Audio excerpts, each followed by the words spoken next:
Good morning. Today is Tuesday, July 8th. This is Wake Up with KERA News, and I'm Andrew Garcia. Scattered storms will develop again today, with the highest rain chances shifting over to the east of North Texas. The severe weather threat, thankfully, is low, but a strong storm or two with gusty winds may occur. Otherwise, it'll be partly sunny with a feels-like temperature in the upper 90s. A Fort Worth Black Youth Theater group lost $10,000 in NEA funding back in May. We'll listen to how a surge of community support saved the theater program's summer play. That's after today's news. The governor's planning to put disaster response on the agenda for the upcoming legislative special session. But Houston Public Media's Andrew Schneider says it's not yet clear how Greg Abbott will direct lawmakers to address the deadly flash flooding in the Texas Hill Country. During the regular session, lawmakers considered but failed to pass a bill that would have invested $500 million over 10 years to set up a grant program for counties to build new emergency communications infrastructure. The way that most places that are rural have handled these types of things in the past is, first of all, it's really hard. It's very labor intensive. Carrie Stevens is an expert on emergency communication at the University of Texas at Austin. A lot of times they need to manually be calling individual businesses and individual major employers and groups that are taking care of large groups of others, because there may not have been any type of an automated system that people had access to. The special session begins July 21st. I'm Andrew Schneider in Houston.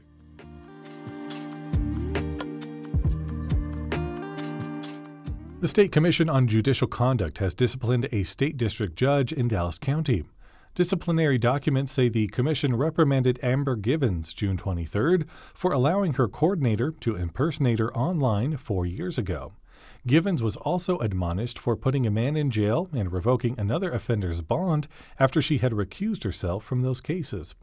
Documents show more than 100 recusal motions were filed against her in 2022. Lawyers and prosecutors have accused Givens of, quote, making unfair rulings, treating lawyers with disrespect, and having a retaliatory nature.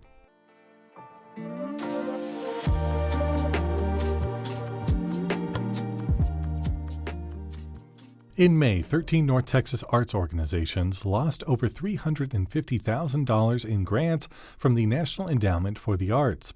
KERA's Zar Amechi reports on how one Black Youth Theater group in Fort Worth turned the NEA funding loss into a comeback. Inside the theater room of Texas Wesleyan University, a group of 30 kids sing "We're Free, Go Tell It" while a drum-heavy beat plays in the background. Well, I'm playing Sojourner Truth. She's an abolitionist who understands... That's 14-year-old DeAndrea Johnson. She's practicing for Maroon 9 Community Enrichment Organization's summer production. The arts nonprofit in Fort Worth teaches middle and high school students creative expression through theater, dance, and music. Alana Stern is Strategic Operations Manager at the nonprofit.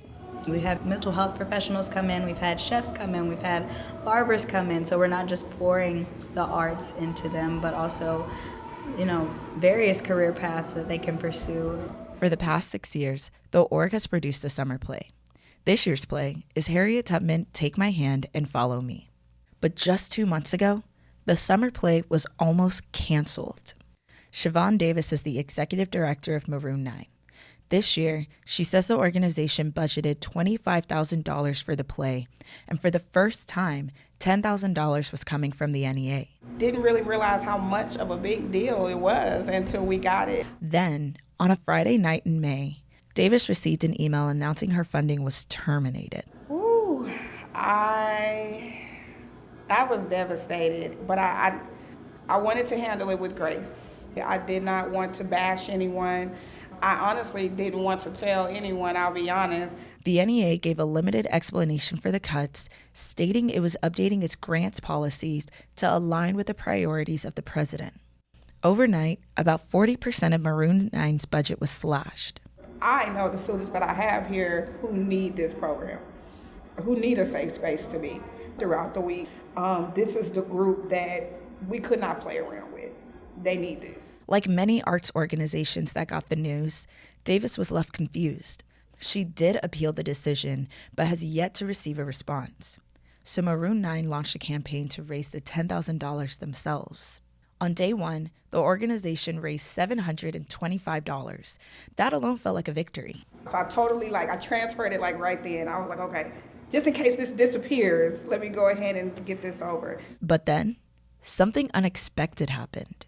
There is a Black summer theater program that has just gotten their $10,000 grant yanked from under them. That affects Alicia Anderson posted a series of videos on TikTok asking her followers to support Maroon 9. The Fort Worth resident saw Maroon 9's fundraising campaign on Facebook and wanted to help a Black organization in her community. In any art form where a child gets to just dedicate their heart and soul to something after school, their life is already on a different trajectory than if they were hanging out at home and creating their own fun from 3 to 5. 2 days later, donations started pouring in from across the country, and Maroon 9 surpassed their $10,000 fundraising goal. Now, the organization is planning to launch $1 million capital campaign. This was a confirmation that we cannot solely rely on grant funding in general. It definitely was a confirmation that the community sees us, the community values us. Thanks to community support, the shows at Maroon 9 will go on. For KERA News, I'm Zara Mechi. But now I see.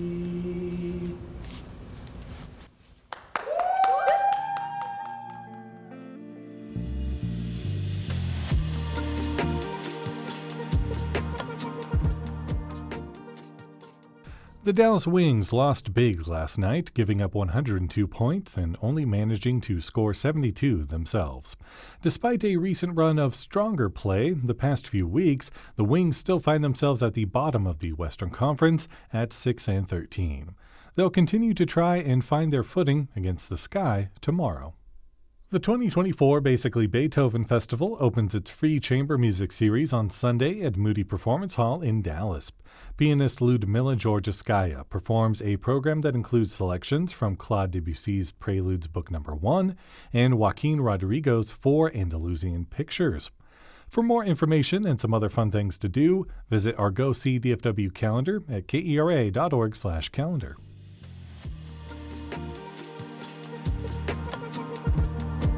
Thanks for listening to Wake Up with KERA News. I'm your host, Andrew Garcia. The show's produced and edited by Shardae White and Bekah Morr. For more news in your inbox, visit kera.org/wakeup. That's where you can subscribe to the Wake Up with KERA News newsletter and get some good morning vibes from our colleague Catherine Hobbs. Connect with us on Facebook, Instagram, and TikTok at KERATX. Have a great day, and we'll see you tomorrow.